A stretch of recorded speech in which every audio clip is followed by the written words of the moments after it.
আজ আমরা পৃথিবীর ক্লাস 9 যে সেকেন্ড চ্যাপ্টার, দ্বিতীয় অধ্যায়, পৃথিবীর গতিসমূহ, এই যে চ্যাপ্টারটা, এই চ্যাপ্টার নিয়ে আলোচনা করব। পৃথিবীর এই গতি জানতে গেলে আমরা প্রথমে গতি জিনিসটা কি বা মোশন কাকে বলে সেটা একটু জেনে নিই। আচ্ছা, পৃথিবীর গতি মানে কোনো বস্তুর গতি বা মোশন বলতে সহজ কথায় বলতে গেলে যেটা আমরা বুঝি তা হলো যখন কোনো অবজেক্ট সময়ের সাথে সাথে তার পারিপার্শ্বিক বস্তুকণা বা পারিপার্শ্বিক পরিবেশের সাপেক্ষে যখন স্থান পরিবর্তন করে বা অবস্থার পরিবর্তন হয়, তখন সেই ঘটনাকে আমরা কি বলি? মোশন বা গতি। সহজ কথায় কি, সময়ের সঙ্গে সঙ্গে যে যখন কোনো অবজেক্ট স্থান পরিবর্তন করে বা স্থান বা তার অবস্থার পরিবর্তন হয়, সেই ঘটনাকে আমরা একদম সহজ ভাষায় মোশন বা গতি বলে থাকি। এখন আমরা এই যে বসে ক্লাসটা শুনছি বা ক্লাসটা করছি, তাতে আমাদের কি মনে হচ্ছে যে আমরা এক জায়গায় স্থির হয়ে বসে আছি, কিন্তু এটা প্রকৃত সত্য নয়। এটা আমাদের মনে হচ্ছে যে আমরা স্থির হয়ে এক জায়গায় বসে আমরা এই ক্লাসটা করছি। আবার আমরা যখন ট্রেনে করে কোথাও যাত্রা করি, তখন আমাদের কি মনে হয়? জানালা দিয়ে যখন পাশ বাইরের দিকে তাকাই, তখনও সেই একই ঘটনা মনে হয় আমরা স্থির হয়ে বসে আছি, আর আমাদের পাশের যে ঘরবাড়ি, গাছপালা, রাস্তাঘাট, এগুলোই মনে হয় সব দ্রুত গতিতে আমাদের পিছন দিকে সরে যাচ্ছে। সেরকম আমরা যখন প্রতিদিন সকালবেলা ঘুম থেকে উঠে সূর্যকে পূর্ব আকাশে উদিত হতে এবং পশ্চিম আকাশে বিকেলে বা সন্ধ্যের দিকে অস্ত যেতে দেখি, তখনও আমাদের কি মনে হয়? যে পৃথিবী স্থির আছে, সূর্যেরই অবস্থার পরিবর্তন ঘটছে, বা সূর্য হচ্ছে গতিশীল অবস্থায় আছে। কিন্তু এখানেও সেই একই, এটাও আমাদের শুধু মনে হওয়া, কিন্তু এটিও প্রকৃত সত্য নয়। আমাদের পৃথিবী কি করছে না, সূর্যের সামনে নিজের অক্ষের চারিদিকে পশ্চিম থেকে পূর্বে পাক খেতে খেতে ঘুরছে লাট্টুর মতো। এবং শুধু যে নিজের অক্ষের চারিদিকে লাট্টুর মতো পাক খেতে খেতে ঘুরছে তা নয়, পৃথিবী আর কি করছে না, এই ঘুরতে ঘুরতে নিজের অক্ষের চারিদিকে চারপাশে ঘুরতে ঘুরতে সূর্যের চারপাশেও পরিক্রমা করছে। এই পাক খেতে খেতে ঘোরাই হলো গতি। এই গতি যেরূপ পৃথিবীর, সেরকম কি না সূর্য ও তার গ্রহ উপগ্রহ নিয়ে আকাশগঙ্গা ছায়াপথে চলমান অবস্থায় আছে। আকাশগঙ্গা ছায়াপথটি কি হচ্ছে না, সমগ্র মহাবিশ্বে পরিক্রমা করে চলেছে। তাই আমাদের আপেক্ষিক অবস্থানের কোনো পরিবর্তন হয় না বলে আমরাও আমাদের এই ঘোরাকে বা আমরা আমরা আমাদের এই চলমানতা বা গতিকে আমরা প্রত্যক্ষ করতে পারি না। উম, এখানে মনে করো একটা খুঁটি আছে, সেই খুঁটির মাথায় কি হলো না, একটা চাকতি বা চাকার মতো অংশ আছে যেটাকে ঘোরানো যায়। এবং ওই চাকার মধ্যে কি হয়েছে না, একটা তুমি একটা দড়িতে একটা কি হলো, লোহার বল বা পাথরের একটা টুকরো বেঁধে তুমি কি করলে, খুঁটি থেকে কিছুটা সরিয়ে আবার ছেড়ে দিলে। তখন কি হবে? তখন একটু পরে দেখতে পাবে যে ওই মানে পাথরের টুকরো যে দড়িতে বাঁধা ছিল, ওটা সোজা গিয়ে কিন্তু খুঁটিতেই হচ্ছে ধাক্কা দেবে। আর আমরা আরেকটা পরীক্ষা করতে পারি কি না, ওই দড়ির প্রান্তে বাঁধার যে লোহার বল বা পাথরের টুকরো যেটা আমরা ওই চাকতির সঙ্গে বেঁধেছিলাম, সেটাকে যদি সজোরে জোরে ঘুরিয়ে দিই, হ্যাঁ, একদম গোল গোল করে অনেকবার ঘুরিয়ে দিলাম, ঘুরিয়ে দিলে দেখবে যে ওই পাথরের টুকরোটা যেটা দড়িতে বাঁধা আছে, সেটা কিন্তু দড়ি শুদ্ধ বনবন করে ওই খুঁটির চারদিকে ঘুরছে। এই যে আমরা একটা পাথরের টুকরো দড়িতে বেঁধে খুঁটির উপর একটা চাকতিতে বেঁধে ঘুরিয়ে এই যে পরীক্ষা করছি, এখানেও যে ঘটনা ঘটছে যে যদি আমি একটু সরিয়ে তাকে ছেড়ে দিই, তাহলে কি হবে না, দড়িটা ওই পাথরের টুকরো সমেত গিয়ে ওই খুঁটিতে ধাক্কা মারছে। আর যখন আমি খুব জোরে একদম ঘুরিয়ে গোল গোল করে ঘুরিয়ে ছেড়ে দিচ্ছি, তখন ওটা কি হবে না, একটা নির্দিষ্ট গতিতে ওই খুঁটির চারপাশে কিছু সময়ের জন্য ঘুরবে। এই একই ঘটনা আমাদের মহাকাশেও ঘটছে। কি হচ্ছে না, পৃথিবী যদি স্থির থাকতো, তাহলে কি হতো না, পৃথিবী সোজা গিয়ে সূর্যের গায়ে ধাক্কা মারতো। কিন্তু পৃথিবী যখন সৃষ্টি হয়েছিল, তখন শুধু পৃথিবী নয়, পৃথিবী এবং অন্যান্য গ্রহগুলো কি হয়েছে না, সূর্য থেকে এবং উপগ্রহগুলো গ্রহ থেকে দূরে সরে গেছিল বলে গ্রহগুলি সূর্যের চারপাশে এবং উপগ্রহগুলি গ্রহদের চারপাশে কি হয় না, ঘুরতে থাকে। সমস্ত গ্রহ উপগ্রহ একইভাবে কি হচ্ছে, ঘুরছে বলে আমরা এই গতিটা অনুভব করতে পারছি না। এবং এইভাবেই সমগ্র সৌরজগৎ আকাশগঙ্গা ছায়াপথে এবং আকাশগঙ্গা ছায়াপথ অনন্ত বিশ্বের মধ্যে ঘুরছে। হ্যাঁ, একইভাবে তাহলে এখানে পৃথিবীর এই যে যে সময়ের সঙ্গে সঙ্গে যে সমস্ত বললাম অবজেক্টের মানে অবস্থা বা স্থানের পরিবর্তন ঘটছে, তাকে আমরা মোশন বা গতি বলছি।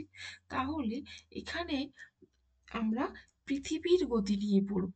তার মানে পৃথিবীও সময়ের সঙ্গে সঙ্গে তার স্থান বা অবস্থানের পরিবর্তন ঘটছে। এবার পৃথিবীর গতি নিয়ে পড়তে গেলে এখানে দেখো আমাদের প্রথমেই বলা আছে যে চ্যাপ্টারের নাম পৃথিবীর গতি সমূহ। তার মানে পৃথিবীর কিন্তু একটি গতি নেই, পৃথিবীর দুটি গতি।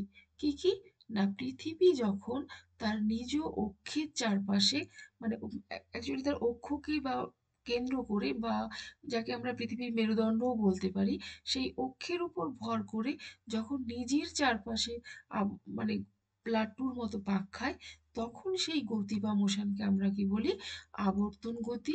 এবং ওই নিজের চারপাশে পাক খেতে খেতে যখন মানে সূর্যকেও পরিক্রমা করে বা সূর্যের চারপাশে ঘুরে, তখন আমরা সেই গতিকে কি বলি না, পরিক্রমণ গতি। এইবার দেখো এই মানে আবর্তন গতি বা আহ্নিক গতি যাকে বলছি, এই আবর্তন গতির ফলে আমাদের দিন রাত্রি মানে ঘটে বলে এই আবর্তন গতিরই অপর নাম হচ্ছে আহ্নিক গতি। প্রথমে আমরা সংক্ষেপে কিছু জেনে নিই যে এই আবর্তন গতি এবং পরিক্রমণ গতি কি বললাম না, এই যে পৃথিবী তার নিজ অক্ষের ওপর ভর করে পশ্চিম থেকে পূর্ব দিকে যে লাট্টুর মতো পাক খায়, এই ঘটনাটাকে বলা হয় পৃথিবীর আবর্তন গতি। এবং এই লাট্টুর মতো পাক খেতে খেতে পৃথিবী যখন সূর্যকে পরিক্রম করে নির্দিষ্ট কক্ষপথে, তখন সেই ঘটনাকে আমরা বলি পৃথিবীর পরিক্রমণ গতি বা বার্ষিক গতি। এখানে প্রথমে দেখো যে এমনি পয়েন্টগুলো দেওয়া আছে যে পৃথিবীর মানে এই আহ্নিক গতি বা আবর্তন গতির ফলে কি কি ঘটনা ঘটে এবং বার্ষিক গতির ফলে কি হয়। তাহলে পৃথিবী যখন নিজ অক্ষের উপর ভর করে পশ্চিম থেকে পূর্ব দিকে আবর্তন করে, এবং এই পৃথিবীর এই আবর্তন গতি বা নিজ অক্ষের চারিদিকে একবার আবর্তন করতে সময় নেয় কিন্তু 24 ঘন্টা, বা অ্যাকচুয়াল যদি প্রকৃত সময়টা ধরি তাহলে 23 ঘন্টা 56 মিনিট 4 সেকেন্ড। হ্যাঁ, এর ফলে কি কি ঘটনা ঘটছে দেখো। এর ফলে কি হচ্ছে না, প্রথমত এক হচ্ছে সূর্যোদয় এবং সূর্যাস্ত হয়। সকালে আমরা যে সূর্যকে পূর্ব আকাশে উদিত হতে এবং পশ্চিম আকাশে সন্ধ্যের সময় অস্ত যেতে দেখি, সেটি এই আহ্নিক গতির ফলেই হয়। এবং এই আহ্নিক গতির ফলে কি হয়, দিন ও রাত্রি সংঘটিত হয়। এবং এর সঙ্গে সঙ্গে যে দিনের বিভিন্ন সময়গুলো আছে, উষা, প্রভাত, মধ্যাহ্ন, অপরাহ্ন, গোধূলি, সন্ধ্যা, মধ্যরাত্রি, এই ঘটনাগুলোও ঘটে। এবং কি হয় না, আবর্তন গতির ফলে পৃথিবী যখন তার নিজ অক্ষের চারপাশে আবর্তন করে, তখন একটি মানে শক্তি বা বিক্ষিপ্ত বলের সৃষ্টি হয়। যার ফলে কি হয় না, যে কোনো বস্তু তার কেন্দ্র থেকে একটি ছিটকে যাওয়ার প্রবণতার সৃষ্টি হয়। বিজ্ঞানী কোরিওলিস প্রথম এই মানে ফোর্স বা শক্তিটি তিনি প্রথম প্রত্যক্ষ করেছিলেন বলে তার নাম অনুসারে এই শক্তিকে আমরা বলি কোরিওলিস ফোর্স বা কোরিওলিস শক্তি। এই শক্তির ফলে কি হয় না, আমাদের পৃথিবীর ওপর যে বায়ু প্রবাহ এবং সমুদ্র স্রোত প্রবাহ ঘটে, সেটি সোজাসুজি মানে উত্তর এবং দক্ষিণ গোলার্ধে সোজাসুজি উত্তর থেকে দক্ষিণে বা দক্ষিণ থেকে উত্তরে প্রবাহিত না হয়ে উত্তর গোলার্ধে ডান দিকে এবং দক্ষিণ গোলার্ধে বাম দিকে বেঁকে যায়। তাহলে এটিও পৃথিবীর আবর্তন গতির ফলেই ঘটে থাকে।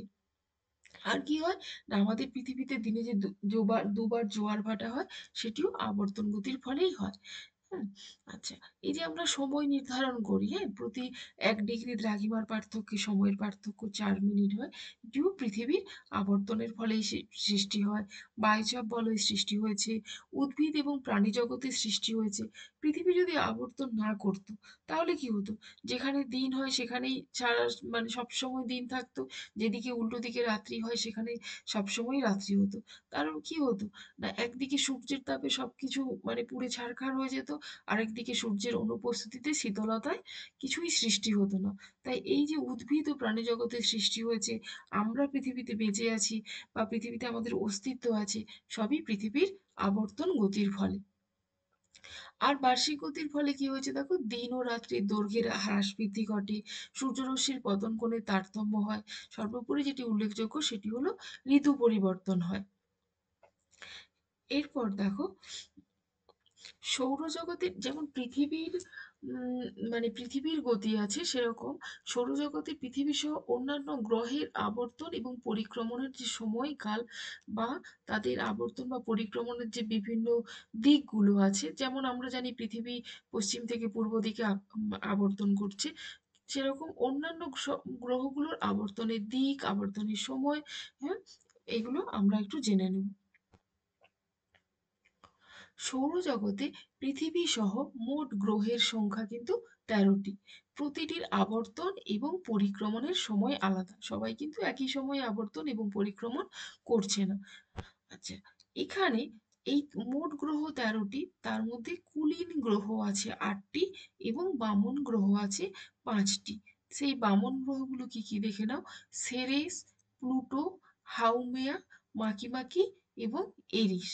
আর কুলীন গ্রহ হলো বুধ, শুক্র, পৃথিবী, মঙ্গল, বৃহস্পতি, শনি, ইউরেনাস এবং নেপচুন। হ্যাঁ, এগুলো আমরা পরপরই মনে রাখবো, কারণ সূর্য থেকে দূরত্ব অনুসারে এই গ্রহগুলোর অবস্থান এভাবেই আছে। সূর্যের সব থেকে নিকটবর্তী বা কাছের গ্রহ হলো বুধ, তারপরে শুক্র, পৃথিবী, মঙ্গল, বৃহস্পতি, শনি, ইউরেনাস, নেপচুন। এখানে দেখো আমি যে শুক্র এবং ইউরেনাসকে একটা বক্সের মধ্যে রেখেছি, এর কারণ হলো শুক্র এবং ইউরেনাস বাদে বাকি সমস্ত গ্রহের আবর্তনের দিক কিন্তু পশ্চিম থেকে পূর্ব দিকে। একমাত্র শুক্র এবং ইউরেনাসের আবর্তনের দিকটি আলাদা। দেখো, শুক্র গ্রহ আবর্তন করে পূর্ব থেকে পশ্চিমে। আমাদের পৃথিবী যেমন আবর্তন করে পশ্চিম থেকে পূর্ব দিকে, সেরকম শুক্র গ্রহের আবর্তনের দিক হলো পূর্ব থেকে পশ্চিমে। এবং ইউরেনাস গ্রহের আবর্তনের দিক সম্পূর্ণ আলাদা। হ্যাঁ, দক্ষিণ থেকে উত্তরে, দক্ষিণ থেকে উত্তরে আবর্তন করে, সম্পূর্ণ আলাদা দিকে। শুক্র গ্রহের একবার পরিক্রমণের থেকে এক পাক আবর্তনের সময় বেশি লাগে। তাহলে পৃথিবীর একবার তার নিজ অক্ষের চারিদিকে আবর্তন করতে সময় নেয়, আমরা যদি মোটামুটি মানে যে দিনটাকে একদম ধরি, 24 ঘন্টা। হ্যাঁ, যদিও অ্যাকচুয়াল টাইম 23 ঘন্টা 56 মিনিট 4 সেকেন্ড, কিন্তু আমরা 24 ঘন্টাতেই ধরে থাকি। তাহলে আমরা যদি পৃথিবীর তার নিজ অক্ষের চারিদিকে আবর্তনের সময় 24 ঘন্টা ধরি, সেখানে শুক্র গ্রহের একবার নিজ অক্ষের চারিদিকে আবর্তন করতে সময় নেয় 243 দিন। এবং পৃথিবী যেখানে সূর্যের চারিদিকে একবার পরিক্রমণ করতে সময় নেয় 365 দিন, সেখানে শুক্র গ্রহের একবার পরিক্রমণ করতে সময় লাগে 225 দিন। তাহলে এখানে দেখো, আবর্তন করতে সময় নিচ্ছে 243 দিন এবং পরিক্রমণের সময় হচ্ছে 225 দিন। তাই বলা হয়েছে যে পরিক্রমণের থেকে এক পাক আবর্তনের সময় শুক্র গ্রহে বেশি লাগে। সূর্য থেকে যে গ্রহ যত দূরে অবস্থিত, তার পরিক্রমণের বেগ তত কম। আমরা আমাদের তো শুদ্ধ অশুদ্ধ, হ্যাঁ, শুদ্ধ অশুদ্ধ শর্ট কোশ্চেন থাকে, শর্ট কোশ্চেনের টাইপ হলো শুদ্ধ অশুদ্ধ। সেখানে দেখো এভাবে যদি লেখা থাকে যে সূর্য থেকে যে গ্রহ যত দূরে অবস্থিত, তার পরিক্রমণের বেগটা তত কম, তাহলে আমরা এটা কি বলবো? যে শুদ্ধ, যদি এই লাইনটি তুলে দেওয়া থাকে। তাই এগুলো আমরা একটু মনে রাখবো। তার মানে পরিক্রমণ বেগ তত কম মানে পরিক্রমণ করতে সময় তত বেশি লাগে। দেখো, বুধের পরিক্রমণের বেগ সবচেয়ে বেশি। তাহলে বুধ হচ্ছে সূর্যের সব থেকে নিকটবর্তী গ্রহ, তাহলে বুধের পরিক্রমণের বেগ সব থেকে বেশি, কত? 47.9 কিমি/সেকেন্ড। আর তার সময় লাগে কত? 88 দিন। সেখানে সব থেকে তাহলে শেষে কি আছে? বুধ, শুক্র, পৃথিবী, মঙ্গল, বৃহস্পতি, শনি, ইউরেনাস, নেপচুন। তাহলে নেপচুন সূর্য থেকে সব থেকে দূরবর্তী গ্রহ। তাহলে নেপচুনের পরিক্রমণের বেগ তাহলে সবচেয়ে কম হবে। কারণ আমরা এখানে কি পড়লাম? যে সূর্য থেকে যে গ্রহ যত দূরে অবস্থিত তার পরিক্রমণের বেগ তত কম। তাহলে তার পরিক্রমণের বেগ দেখো কত? 5.4 কিমি/সেকেন্ড। আর সময়টা কত লাগছে দেখো? 165 বছর। বুধ নিকটবর্তী গ্রহ হওয়ায় তার পরিক্রমণের বেগ বেশি, ফলে সময় কম লাগে, মাত্র 88 দিন। আর সেখানে নেপচুন সূর্য থেকে দূরবর্তী গ্রহ হওয়ায় তার পরিক্রমণের বেগ সব থেকে কম, 5.4 কিমি/সেকেন্ড।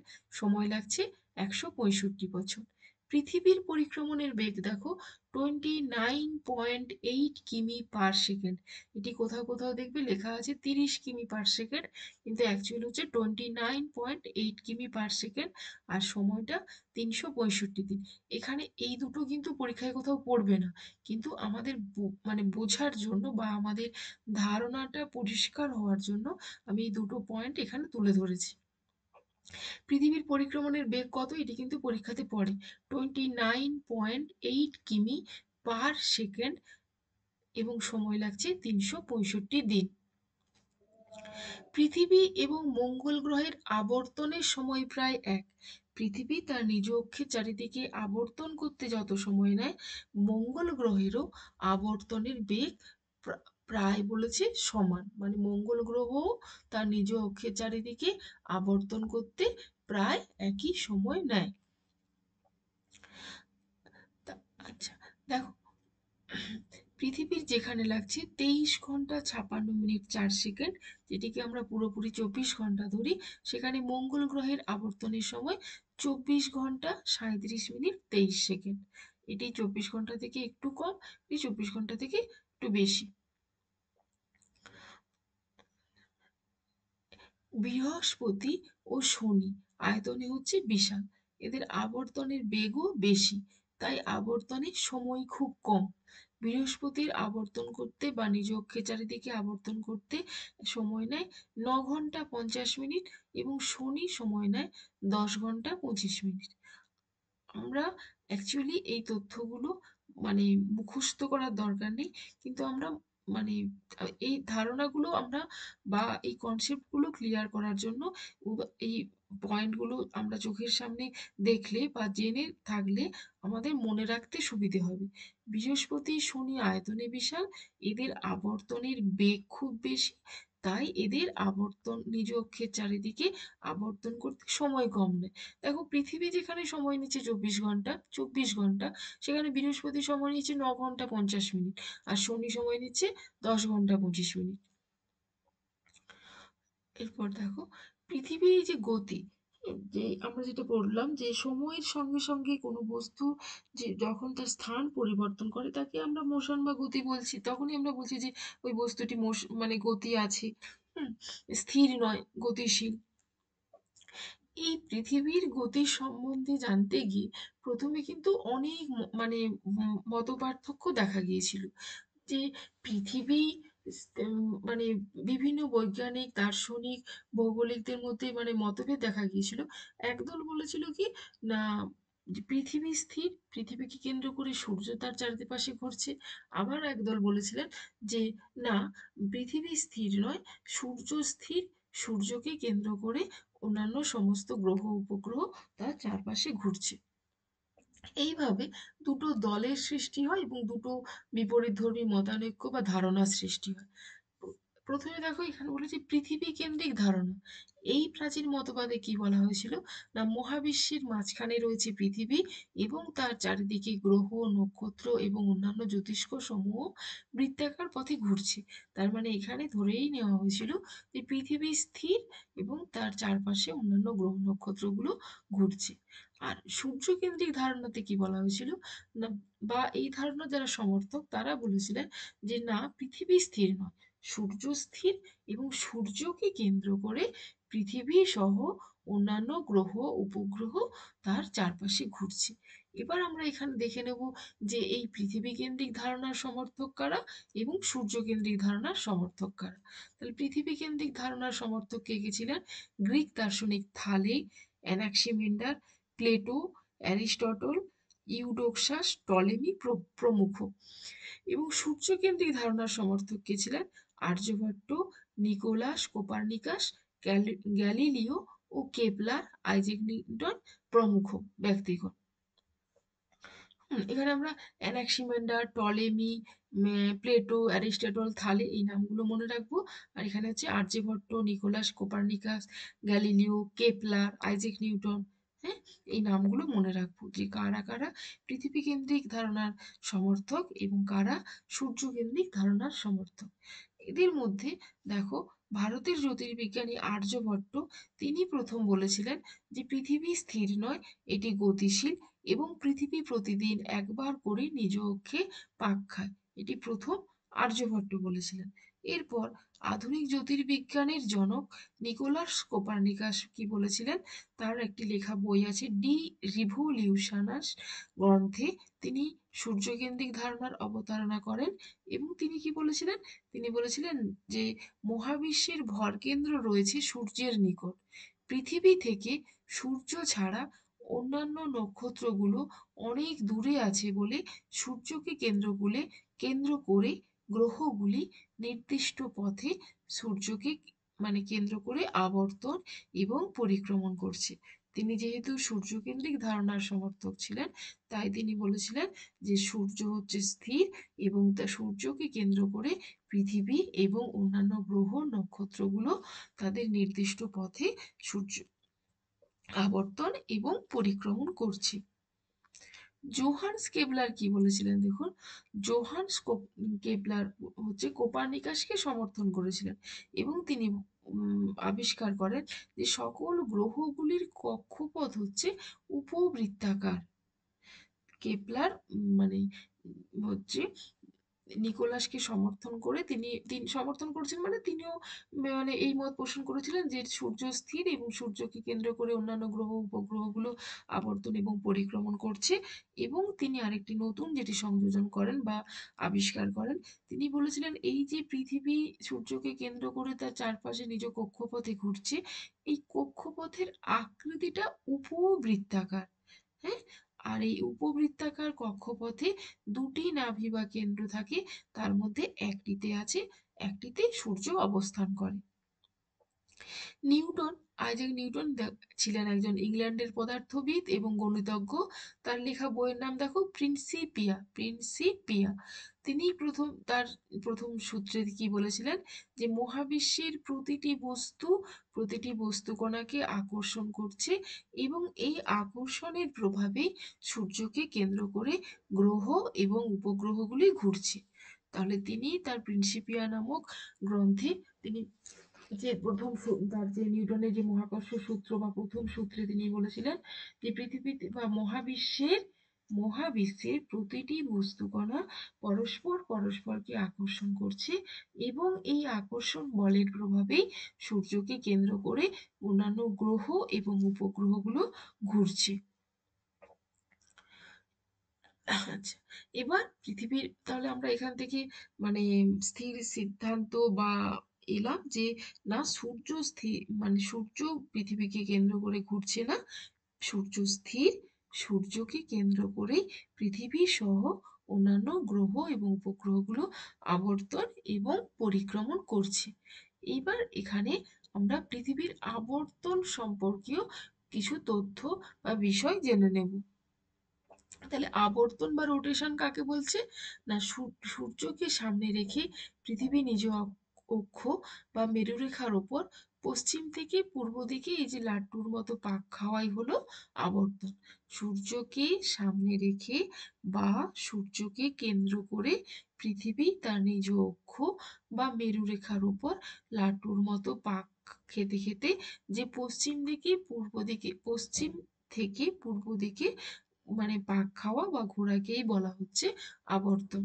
এই আবর্তনের দিক হচ্ছে নির্দিষ্ট। দেখো, আমরা সূর্যকে পূর্ব দিকে মানে উদিত হতে এবং পশ্চিম দিকে অস্ত যেতে দেখি। তার কারণ কি?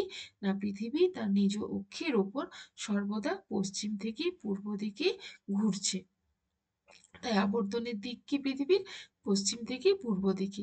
আর এর জন্যই পৃথিবী পশ্চিম থেকে পূর্ব দিকে আবর্তন করছে বলেই আমরা সূর্যকে পূর্ব দিকে উদিত হতে এবং পশ্চিম দিকে অস্ত যেতে দেখি। এই আবর্তন গতির অপর নাম কি? না আহ্নিক গতি। হ্যাঁ, কেন?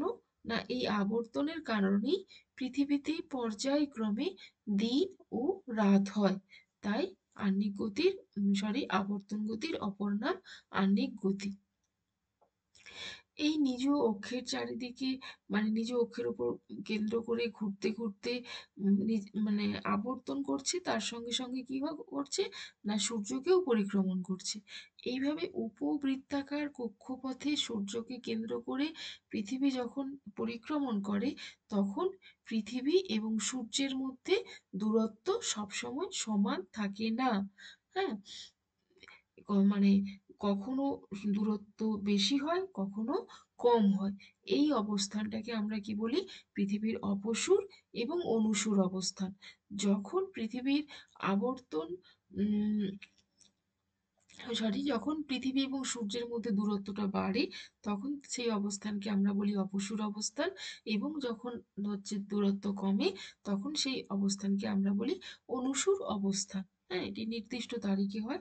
যেমন 4 জুলাই অপসূর অবস্থান, 3রা জানুয়ারি অনুসূর অবস্থান। এগুলো আমরা আবার মানে পরে আমরা ডিটেলসে পড়বো।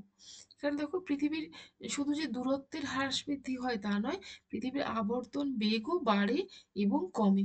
অনুসূর অবস্থানে যখন পৃথিবী এবং সূর্যের মধ্যে দূরত্বটা কমে যায়, তখন আবর্তন বেগ বাড়ে। এবং যখন অপসূর অনুসারে পৃথিবী এবং সূর্যের মধ্যে দূরত্ব বেড়ে যায়, তখন আবর্তনের বেগও কমে যায়। ফলস্বরূপ কি হয়? না দিনের দৈর্ঘ্যেরও তারতম্য ঘটে, মানে হ্রাস বৃদ্ধি ঘটে। এই সমস্ত ঘটনাগুলো পৃথিবী এবং সূর্যের মধ্যে দূরত্বের হ্রাস বৃদ্ধি, পৃথিবীর আবর্তন বেগের মধ্যে তারতম্য, দিন রাত্রির বা দিনের দৈর্ঘ্যের মধ্যে তারতম্য, এই সমস্ত ঘটনাগুলোই ঘটছে তার কারণ পৃথিবীর কক্ষপথের আকৃতি উপবৃত্তাকার হওয়ায়।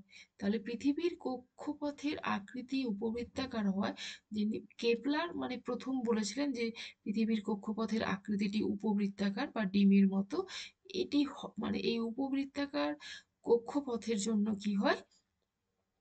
না পৃথিবী এবং সূর্যের মধ্যে মানে দূরত্বে মানে অবস্থানের মধ্যে তার মানে দূরত্বের মানে তারতম্য ঘটে, কখনো বেশি হয় কখনো কম হয়। পৃথিবীর আবর্তন বেগের তারতম্য ঘটে, কখনো বেশি হয় কখনো কম হয়। এবং দিনের দৈর্ঘ্যেরও তারতম্য ঘটে বা হ্রাস বৃদ্ধি ঘটে। 2 নম্বর দেখো, আবর্তনের সময়। তাহলে প্রথমে বললাম কি? আবর্তনের দিক, কক্ষপথের আকৃতি এবং আবর্তনের সময়। দেখো, কোনো নির্দিষ্ট দ্রাঘিমায় পরপর দুটি মধ্যাহ্ন সূর্যের সময়ের ব্যবধান হলো আপাত সৌরদিন। একটা নির্দিষ্ট দ্রাঘিমায় পরপর মানে দুটো দিনের যে মধ্যাহ্ন সূর্যের যে সময়ের ব্যবধান, তাকে আমরা কি বলি? আপাত সৌরদিন। মধ্যাহ্ন সূর্যের সাপেক্ষে যখন আমরা পৃথিবীর আবর্তনের গড় সময় নির্ণয় করি, তখন সেটি হলো 24 ঘন্টা। তাই একে কি বলা হয়? গড় সৌরদিন। তাহলে গড় সৌরদিনের সময় কত? 24 ঘন্টা। তাহলে এই 24 ঘন্টা আমরা কিভাবে নির্ণয় করছি? না কোনো নির্দিষ্ট দ্রাঘিমায় পরপর দু দুটি মধ্যাহ্ন, মানে আজকের মধ্যাহ্ন থেকে কালকের মধ্যাহ্নের যে সূর্যের সময়ের ব্যবধান, সেটি হলো আপাত সৌরদিন। আর নক্ষত্র দিন কি? না সূর্য ছাড়া যখন আমরা দূরের অন্য কোনো নক্ষত্রকে স্থিরবিন্দু ধরে কোনো নির্দিষ্ট দ্রাঘিমায় পরপর দুবার সেই নক্ষত্র যখন সামনে আসে, তার সময়ের ব্যবধান নির্ণয় করি, তখন সেটি হলো নক্ষত্র দিন, বা কোথাও কোথাও নক্ষত্র দিনও লেখা থাকে। এই নক্ষত্র দিনের সময় কত? 23 ঘন্টা 56 মিনিট 4 সেকেন্ড। যেখানে গড় সৌরদিন সূর্য অবস্থানের মধ্যাহ্ন সূর্যের অবস্থান থেকে আমরা যখন সময় নির্ধারণ করছি কোনো একটা নির্দিষ্ট দ্রাঘিমায়, মধ্যাহ্ন সূর্যের অবস্থান দেখে, তখন সেটি হলো গড় সৌরদিন। আর সূর্য ছাড়া যখন আমরা দূরের কোনো নক্ষত্রকে স্থির বিন্দু ধরে কোনো নির্দিষ্ট দ্রাঘিমায় পরপর দুবার সেই নক্ষত্র যখন আসে, সামনে আসে, তার সময়ের ব্যবধান নির্ণয় করি, সেটি হলো নক্ষত্র দিন। তাহলে এখানে আমরা দেখতে পাচ্ছি নক্ষত্র দিন কত, 23 ঘন্টা 56 মিনিট 4 সেকেন্ড, এবং এখানে গড় সৌরদিন দেখো 24 ঘন্টা। আর তাহলে এখান থেকে দেখছি কি যে নক্ষত্র দিন অপেক্ষা সৌরদিন বেশি। এই যে সৌরদিন বেশি হচ্ছে, উম, এরও একটি নির্দিষ্ট কারণ আছে। কারণ যখন উম, মানে সূর্যের মানে মধ্যাহ্ন সূর্যের অবস্থান দেখি কোনো নির্দিষ্ট দ্রাঘিমায়, আমাদের মধ্যাহ্ন সূর্যের অবস্থানের সাপেক্ষে যখন আমরা গড় সৌরদিন নির্ণয় করছি, তখন কি হচ্ছে না, পৃথিবী নিজ অক্ষের চারিদিকে আবর্তন করার ফলে প্রথম দিন যে অবস্থান ছিল, সেই অবস্থান থেকে ওই 24 ঘন্টা সময়ের ব্যবধানে কি হয় না, সেই অবস্থানেরও স্থান মানে পৃথিবীর অবস্থানেরও পরিবর্তন ঘটে। ওই 24 ঘন্টা সময়ের মধ্যে পৃথিবীর যে স্থানে থেকে আবর্তন ছিল প্রথম দিন মধ্যাহ্ন সূর্যে, তাহলে দ্বিতীয় দিন মধ্যাহ্ন সূর্য আসার সময়ের ব্যবধানে পৃথিবীও তার অবস্থান থেকে কিছুটা এগিয়ে যায়। তার ফলে কি হয় না, ওই সময়টা একটু বেশি হয়, যেটা 24 ঘন্টা হচ্ছে। আর যখন আমরা দূরের কোনো নক্ষত্রের সাপেক্ষে এই সৌরদিন নির্ণয় করছি, তখন সময়টি কম হচ্ছে, কত না, 23 ঘন্টা 56 মিনিট 4 সেকেন্ড। সেই কারণেই কি হয়, নক্ষত্র দিন অপেক্ষা সৌরদিন দীর্ঘ। উম, এখানে মনে করো যে তুমি তোমার কোনো বন্ধুকে এক জায়গায় স্থিরভাবে দাঁড়িয়ে থাকতে বললে, যে তুই এখানে দাঁড়িয়ে থাক, আমি যতক্ষণ না ফিরে আসি। তাহলে সেখানে তোমার ফিরে আসার সময়টাই মানে সেই ততক্ষণ সময় সে দাঁড়িয়ে থাকবে, বা তোমার ওই দূরত্ব উম, মানে কাজটা সারতে যতটুকু সময় লেগেছিল সেটাই মূল সময়। কিন্তু আমি যদি বলি যে আমি এই কাজটা সেরে আসছি, তুই এই সময় যদি একটু এগিয়ে যেতে পারিস যা, বা তুই একটু এগা, আমি কাজটা সেরে এসে তোকে ধরে নেব। তাহলে তখন কি হচ্ছে না, তাকে যে স্থানে ছেড়ে আমি আমার কাজটি করতে গিয়েছিলাম, তাহলে আমি যখন ফিরে আসবো, সে যেহেতু তাকে আমি একটু এগিয়ে যেতে বলেছি, তাহলে আমি যে স্থানে ছেড়ে গেছিলাম সেখানে পাবো না তাকে। সে কি হবে না, একটু ওই সময়ের ব্যবধানে সে তার মানে পথে কিছুটা এগিয়ে যাবে। তাকে ধরতে হলে কিন্তু আমাকে ওই সময়ের ব্যবধানে সে যতটা এগিয়ে গেছে, সেই দূরত্বটাও কিন্তু অতিক্রম করতে হবে, এবং সেই দূরত্ব অতিক্রম করতে গেলে আমাকে কি একটু সময় বেশি লাগবে। তাই এখানে সৌরদিন এবং নক্ষত্র দিনের নক্ষত্র দিনের তুলনায় সৌরদিনের সময় বেশি লাগছে।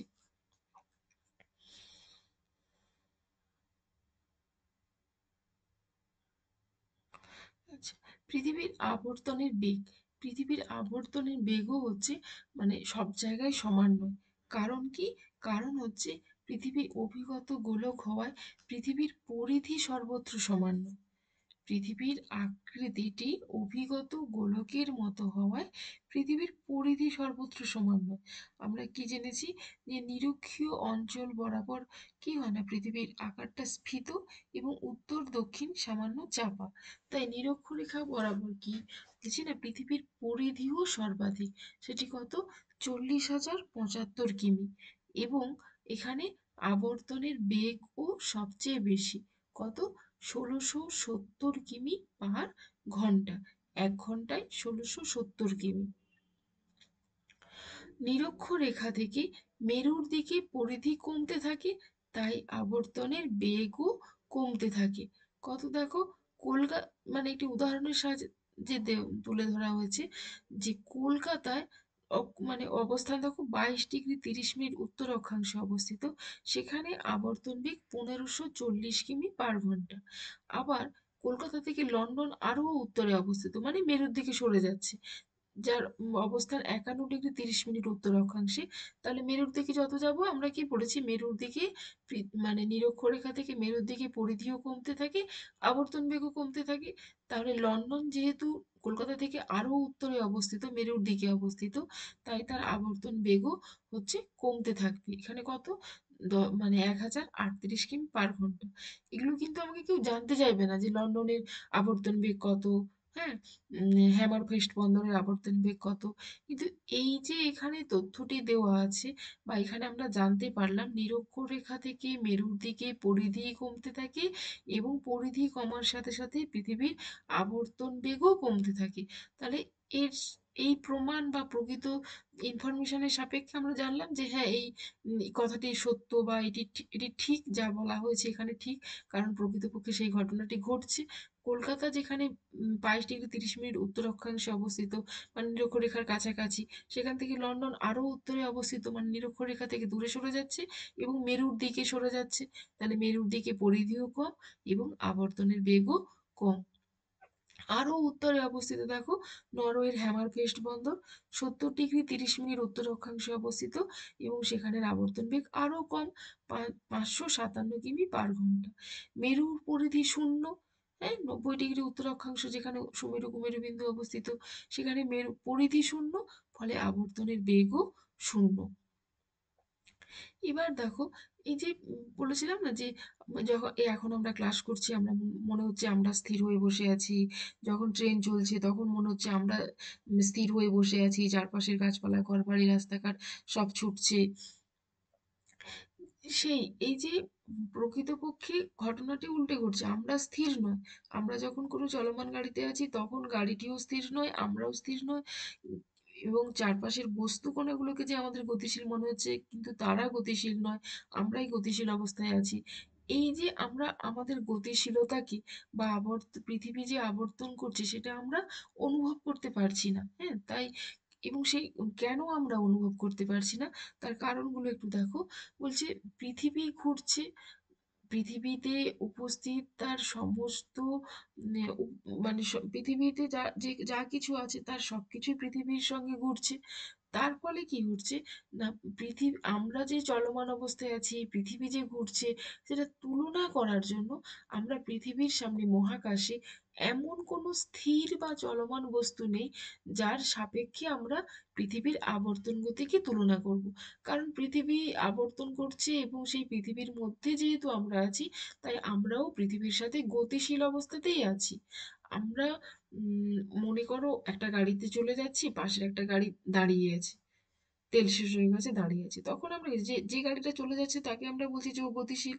আর যে গাড়িটি স্থির হয়ে দাঁড়িয়ে আছে কোনো কারণে খারাপ হয়ে গেছে, যে যেতে পারছে না, তখন সেই গাড়িটাকে আমরা বলছি স্থির।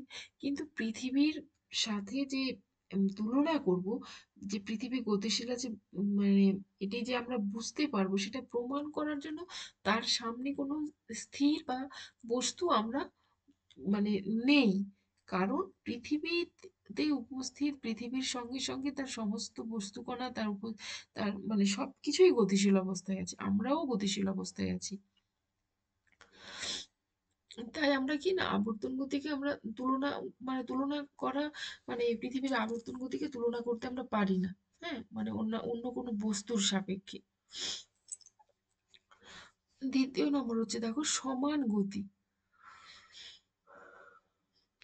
আমাদের পারিপার্শ্বিক পরিবেশ অর্থাৎ ঘরবাড়ি গাছপালা মাঠঘাট এমনকি বায়ুমণ্ডলও সবই পৃথিবীর সাথে একই তালে ঘুরছে। আমাদের চারপাশের প্রতিটি স্থির বস্তুর আপেক্ষিক অবস্থান এক, আপাত গতি হচ্ছে শূন্য। হ্যাঁ, মনে করো তুমি এবং তোমার বন্ধু একই নাম্বার পেয়েছো পরীক্ষাতে, তাহলে এখানে তো আমরা তুলনা করতে পারবো না যে ও ভালো এ খারাপ, এর থেকে ও ভালো ওর থেকে এ খারাপ, তুলনা করতে পারি না, কারণ সেও যত নাম্বার পেয়েছে তুমিও তত নাম্বার পেয়েছো, তা তখন আমরা দুজনেই ভালো। তাহলে আমাদের পৃথিবীর উপর যে তার পারিপার্শ্বিক যে পরিবেশ ঘরবাড়ি গাছপালা মাঠঘাট সবই কি হচ্ছে পৃথিবীর সাথে একই তালে সমান গতিতে ঘুরছে। তাই জন্য আমরা এই আবর্তন গতিকে অনুভব করতে পারি না। আর কি না, পৃথিবীর আয়তনের তুলনায় আমরা এতই ক্ষুদ্র, পৃথিবীর যে প্রকৃত আয়তন সেই তুলনায় আমরা এতই ক্ষুদ্র যে আমাদের পক্ষে পৃথিবীর আবর্তন গতি উপলব্ধি করা সম্ভব নয়।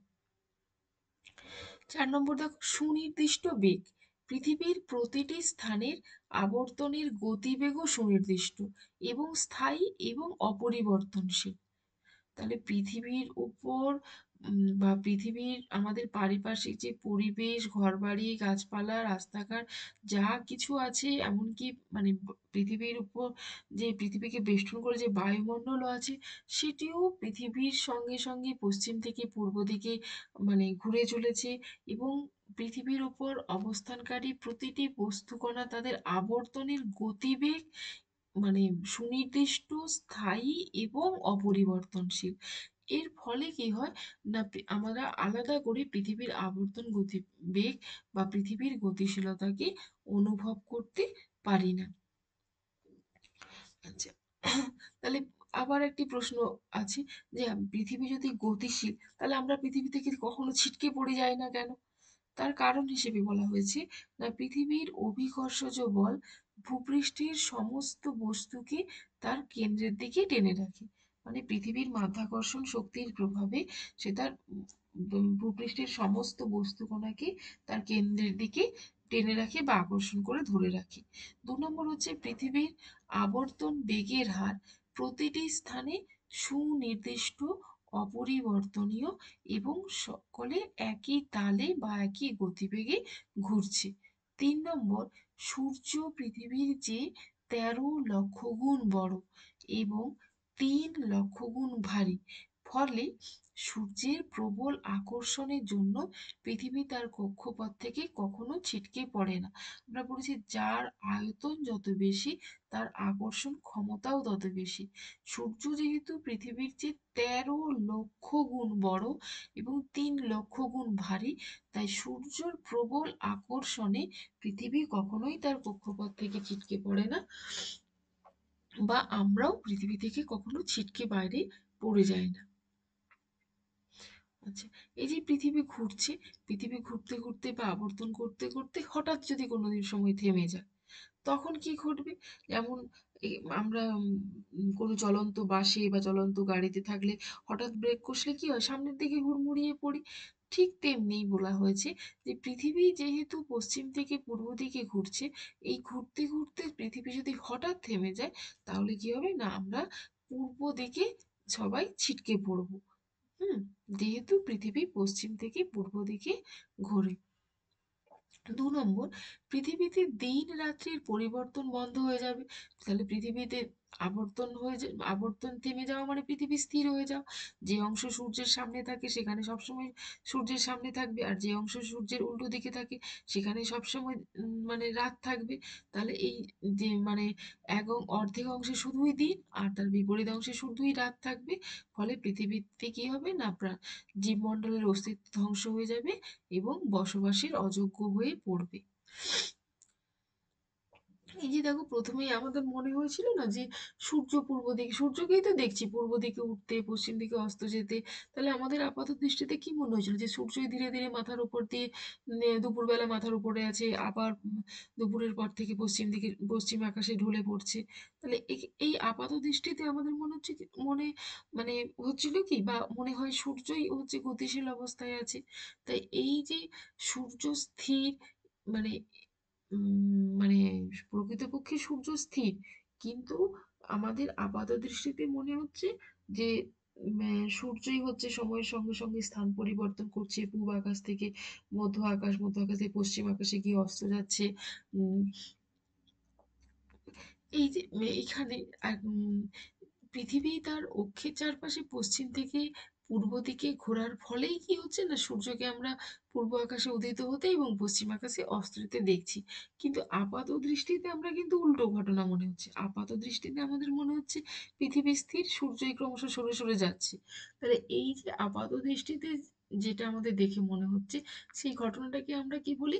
সূর্যের দৈনিক আপাত গতি। দেখো, সকালে পূব আকাশে সূর্যকে উদিত হতে দেখলাম, তারপর ধীরে ধীরে ধীরে ধীরে আবার দুপুরবেলা আমরা আমাদের মাথার উপরে দেখলাম, আবার সন্ধেবেলা দেখি হচ্ছে না পশ্চিম আকাশ থেকে অস্ত যাচ্ছে। তাহলে এখানে আপাত দৃষ্টিতে আমরা কিন্তু সূর্যেরই অবস্থানের পরিবর্তন দেখছি। তাহলে এই ঘটনাটিকে আমাদের কি বলা হয় না, সূর্যের দৈনিক আপাত গতি।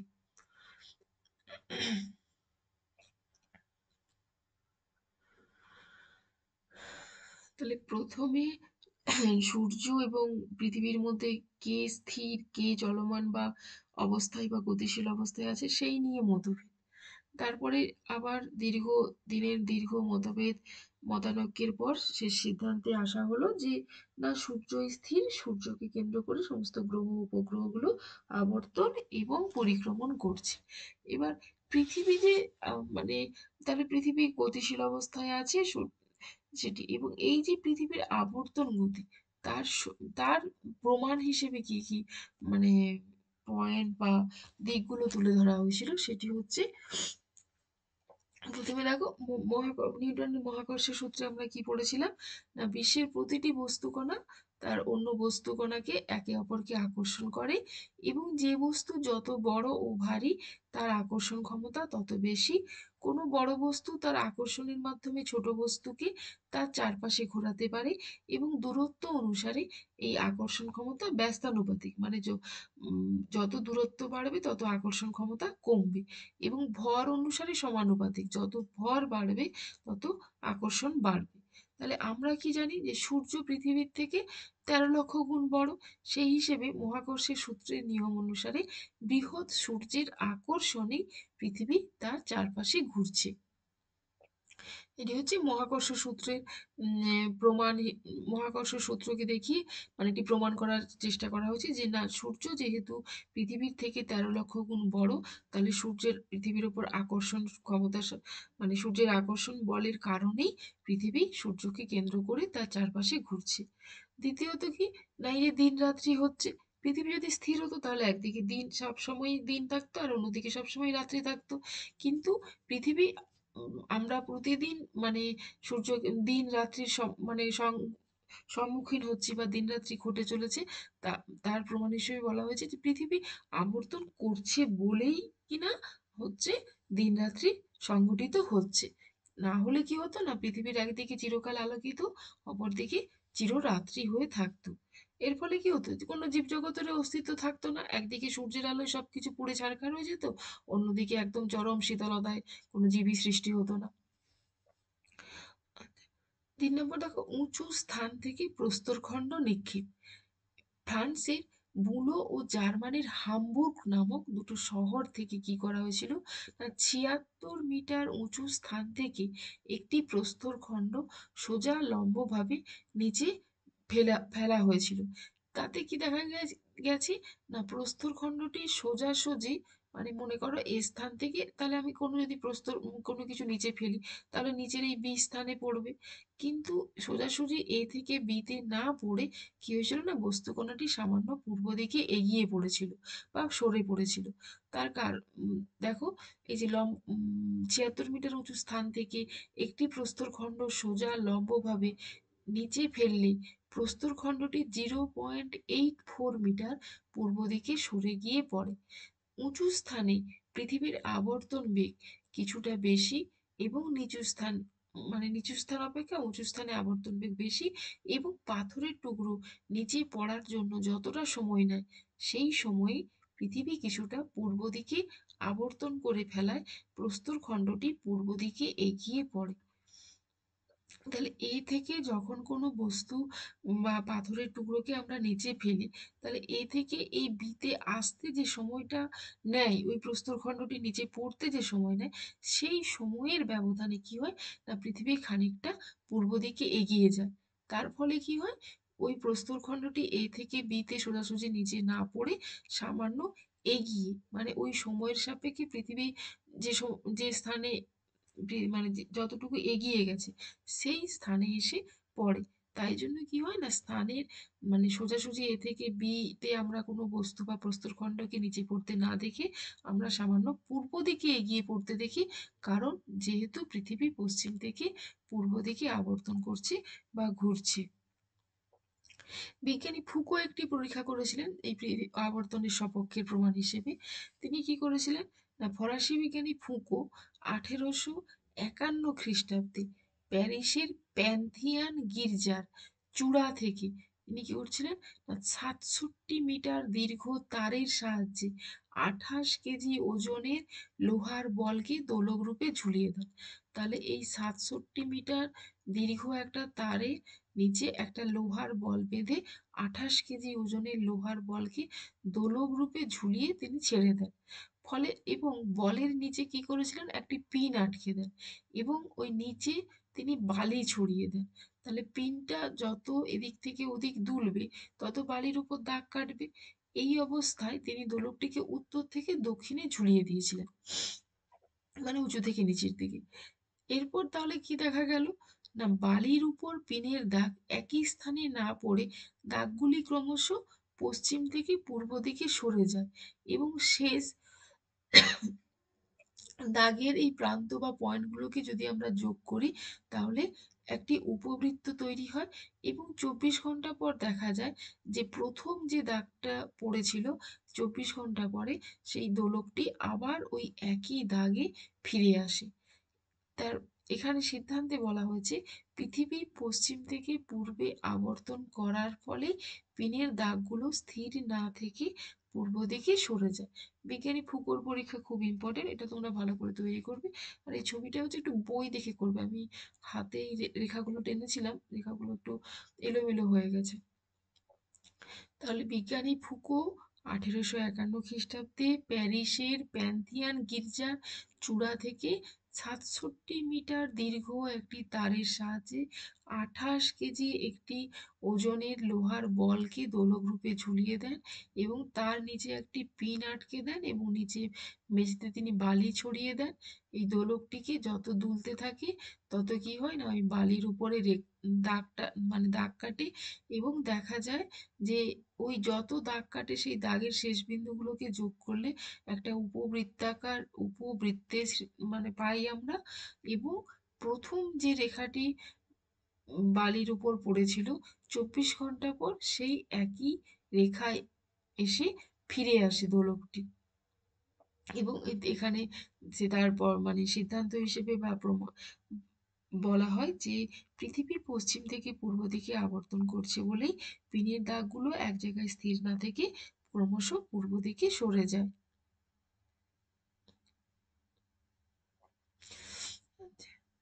পৃথিবীর উপগোলাকার আকৃতি। উপগোলাকার আকৃতি প্রথমে মানে আমরা পড়েছি কি পৃথিবীর নিরক্ষীয় অঞ্চল স্ফীত, উত্তর দক্ষিণ সামান্য চাপা।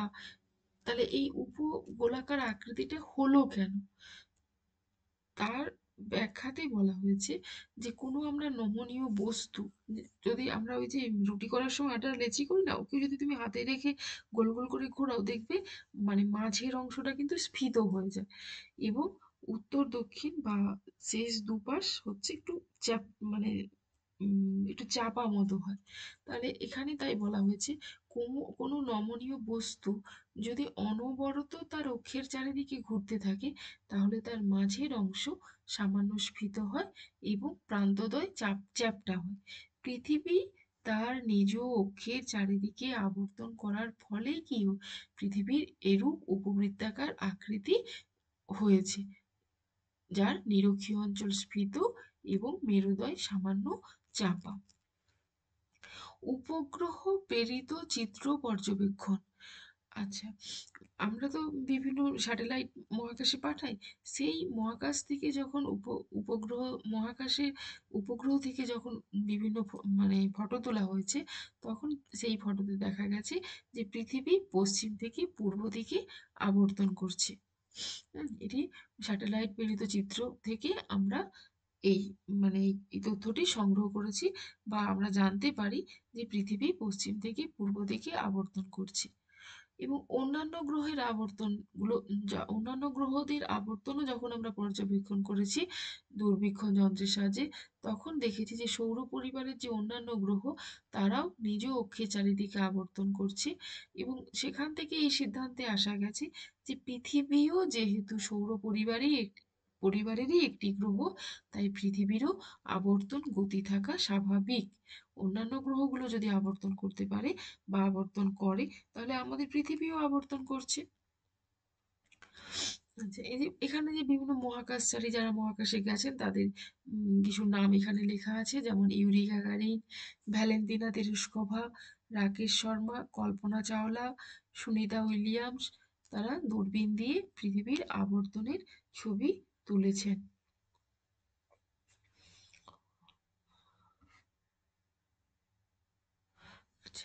আবর্তন গতির ফলাফল, উম, এই ফলাফলটা আমি পরের দিন মানে ডিটেলসে আলোচনা করব। আজ একটু পয়েন্টগুলো বলে দিচ্ছি তোমাদেরকে। উম, 1 নম্বর দেখো, আমরা একদম প্রথমেও পড়েছিলাম যে পৃথিবী আবর্তন করছে বলেই হচ্ছে সূর্যোদয় সূর্যাস্ত হচ্ছে, পৃথিবীতে দিন রাত্রি ঘটছে, এবং হচ্ছে পৃথিবীর আবর্তনের ফলেই পৃথিবীর কেন্দ্রে একটি কেন্দ্র বহির্মুখী বলের সৃষ্টি হয়, যেই বল বা প্রথম বিজ্ঞানী কোরিওলিস প্রথম এটি পর্যবেক্ষণ করেছিলেন বলে তার নাম অনুসারে একে কোরিওলিস শক্তি বা কোরিওলিস ফোর্স বলা হয়। এবং এই কোরিওলিস শক্তির প্রভাবেই কি হচ্ছে না, পৃথিবীর ওপর গতিশীল বায়ু প্রবাহ এবং সমুদ্র স্রোত উত্তর এবং দক্ষিণ গোলার্ধে সোজাসুজি উত্তর এবং দক্ষিণে প্রবাহিত না হয়ে উত্তর গোলার্ধে ডান দিকে এবং দক্ষিণ গোলার্ধে বাম দিকে বেঁকে প্রবাহিত হচ্ছে। যা আবার এই দিকের মানে বায়ু প্রবাহের ক্ষেত্রে এই দিক বিক্ষেপ প্রথম বিজ্ঞানী ফেরেল পর্যবেক্ষণ করেছিলেন বলে এই একে ফেরেলের সূত্রও বলা হয়। পৃথিবী আবর্তন করছে বলেই হচ্ছে দিনে দুবার জোয়ার ভাটা সৃষ্টি হয়, উদ্ভিদ এবং প্রাণী জগতের সৃষ্টি হয়েছে, এবং আমরা সময় নির্ণয় করতে পারি, যেটি 1 ডিগ্রি দ্রাঘিমার পার্থক্যে সময়ের পার্থক্য 4 মিনিট। এভাবে আমরা সময়ের গণনাও করতে পারি এই পৃথিবীর আবর্তনের ফলেই। হ্যাঁ, এই সমস্ত যাবতীয় ঘটনাবলী ঘটে চলেছে, এবং আমরাও পৃথিবীতে মানে আছি পৃথিবীর আবর্তন গতির জন্যই। হ্যাঁ, না হলে পৃথিবীতে মানে কোনো প্রাণের অস্তিত্বও থাকতো না, আর কোনো মানে আমাদের অস্তিত্ব থাকতো না। আচ্ছা, আর যতটুকু হলো তোমরা ভালো করে এটা পড়ো, এবং টেক্সট বইগুলো যার কাছে যে টেক্সট বই আছে সেগুলো খুঁটিয়ে খুঁটিয়ে ভালো করে পড়ো, এবং ছবিগুলো তোমরা প্র্যাকটিস করবে।